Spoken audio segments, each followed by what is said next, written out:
দেখো, আমরা তো জানি যে যে সমস্ত সংখ্যাকে পি বাই কিউ ফর্মে লেখা যায়, পি কিউ যেখানে পূর্ণ সংখ্যা, Q not equal to zero, তাদেরকে মূলদ সংখ্যা বলে।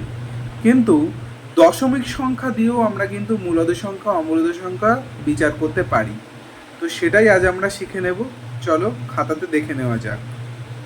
দেখো, দশমিক সংখ্যা দিয়ে কিন্তু মূলদ সংখ্যা এবং অমূলদ সংখ্যা বিচার করা যায়। দশমিক সংখ্যাকে মূলত দুই ভাগে ভাগ করা হয়, সসীম দশমিক সংখ্যা আর অসীম দশমিক সংখ্যা। সসীম দশমিক সংখ্যা বলতে 2.5, 3.43 ইত্যাদি ইত্যাদি। দেখো, যারা শেষ হয়ে যাচ্ছে তাদেরকে বলা হবে সসীম দশমিক সংখ্যা।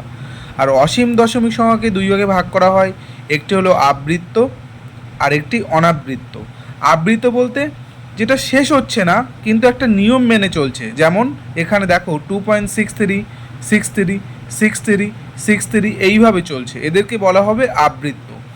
কিংবা আর একটা উদাহরণ 57.241, 241, 241 এইভাবে চলছে, এদেরকে বলা হবে আবৃত্ত। অনাবৃত্ত মানে 5.312041, দেখো এটা কোনো শেষও হচ্ছে না আবার নিয়ম মেনেও প্রবাহিত হচ্ছে না, এদেরকে বলা হবে অনাবৃত্ত দশমিক সংখ্যা। এখন এই সসীম দশমিক সংখ্যা কিংবা অসীম আবৃত্ত দশমিক সংখ্যা এদেরকে বলা হয় মূলদ। আর যদি কোনো অসীম দশমিক সংখ্যা অনাবৃত্ত হয় তাহলেই শুধুমাত্র হবে অমূলদ।